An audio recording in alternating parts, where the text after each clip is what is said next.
Open world games are on the rise, and it's hardly a surprise to anyone. Titles like Grand Theft Auto and Breath of the Wild are considered by most critics to be the best games ever made. And the biggest reason usually mentioned when describing why those games are so fun is the large, open environment that you get to explore throughout the game. It doesn't set you down a linear path with specific gates to make sure that you don't do things out of order. It lets you go wherever you want, whenever you want. It gives you freedom. It gives you opportunities. It lets you truly experience the world you're in with few to zero barriers. Who wouldn't enjoy a game like that? I'll tell you who. Me! Open world games suck, and the best franchises are the ones that took one look at the open world concept and threw it on the ground! Okay, but seriously, I think that most games that do open world concepts miss the point of what makes people want to play. It's not about huge landscapes with few if any loading screens. It's about freedom, options, and being able to take a different path to get to the same goal. So I guess I'm not necessarily upset about the idea of open world games in general as much as how they've been implemented. But lately, there's been so much hype around the open world concept that linear games aren't even being made anymore. That's an absolute L for video games, and gives players fewer options when deciding on what they get to experience. The last thing I want is for RPGs to go the way of traditional 2D platformers. Or worse, see the same fate that happened when Sonic tried to be more open world. So I'm going to go into what makes a good and bad layout design using 4 of my favorite games of all time: Final Fantasy X, Kingdom Hearts 2, Pokemon Red version, and Xenoblade Chronicles. Now let's get started. The first thing I want to bring up before going into anything else is what an open world game is in general. Well, to be honest, I don't think there's one condensed definition, seeing as how different games implement this concept in different ways, but the main aspect is that you get to explore wherever you want with few if any loading screens, barriers, or progress requirements. This could be as simple as letting the player run around a grass field before reining them into the main storyline, or straight up allowing the player to challenge the final boss at the very beginning of the game. In Xenoblade Chronicles, the player gets to run basically throughout Bionis, with the only barriers being the over-leveled monsters in certain areas, the storyline moving you to the next section, or the actual ends of the map. Seems pretty great, huh? Well, no, not really. As much as I love Xenoblade and find it fun roaming around finding new areas, the actual exploration isn't as fun as it could be. There were lots of times when I traveled all over a region and thought, well, that was a waste of time. If there were some kind of secrets that I found that made the game more enjoyable, like secret characters or new arts, then I would have had an absolute blast. And Xenoblade 3 fixes that to an extent, but even the third game has little to show for the amount of effort that you put into exploring the entire map. Is that the fault of the open world concept? No, but it is a trend. With most open worlds, you'll find copy-paste sections that's just more valley or more desert or more mountain. The developer spends so much time designing the map that they just don't have the time or resources to make every single place you can explore different or worthwhile. What's the point in having freedom when most of the freedom is spent aimlessly wandering around with few if any rewards? Speaking of freedom, what does that even mean? What kind of freedom makes a game good? There are lots of ways this could be implemented, from the amount of environment you can traverse like I previously mentioned, or being able to accomplish goals in whichever order you want. This is something that I believe Pokemon Red version does really well, and on the original Game Boy no less. The game designer specifically arranged the map so that you would have multiple ways to get to your destination, and depending on which path you took would decide things like which Pokemon you'd encounter or how many trainers you battled on the way.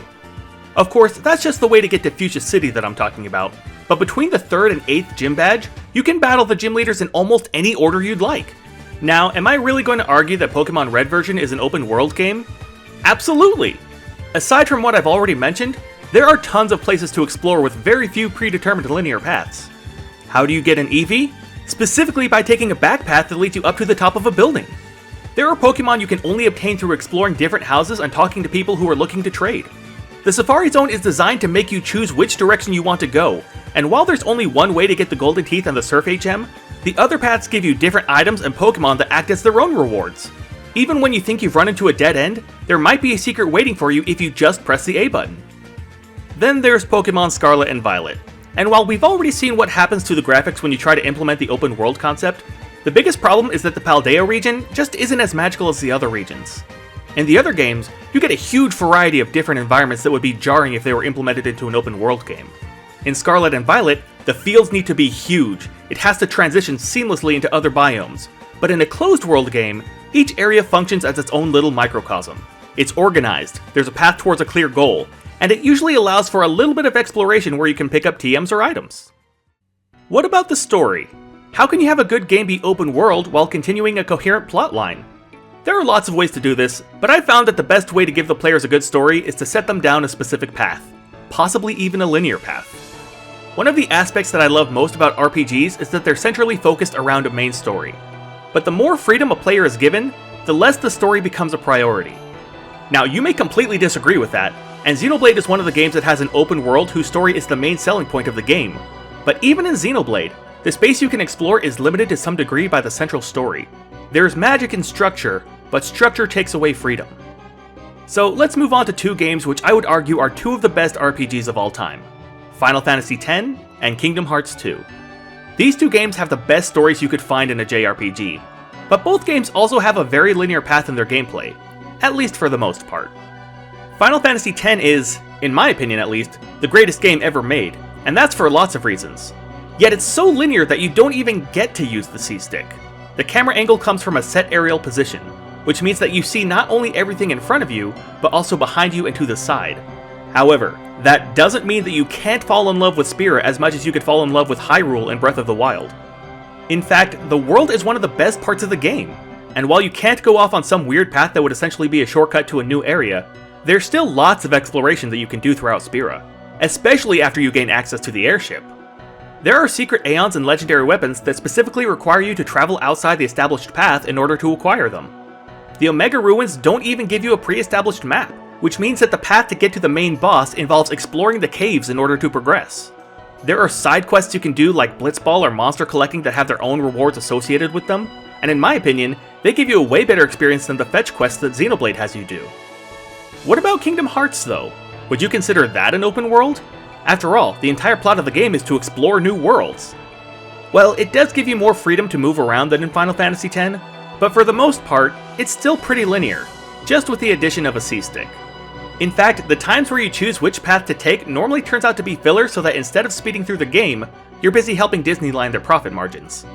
In my opinion though, the linearity of the game helps with the progression of the main story, which is the best part of the game despite its main selling point being that it's a Disney and Final Fantasy crossover. We're not playing to run through the jungles in Tarzan's world or even to sail through the 7 seas in the Caribbean.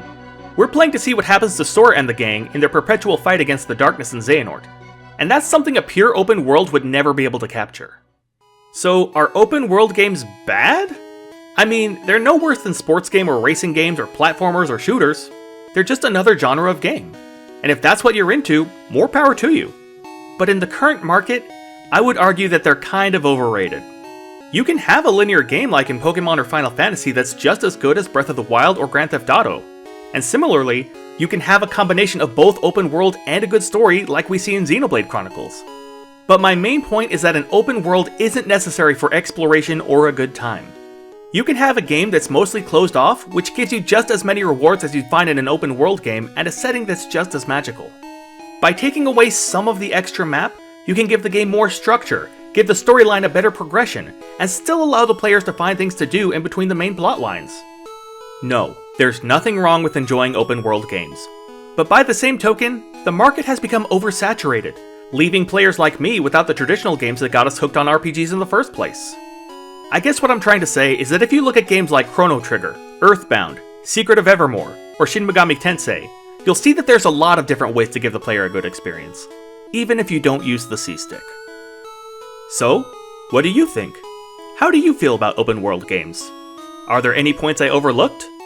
Let me know in the comments, and I'll see you guys next time.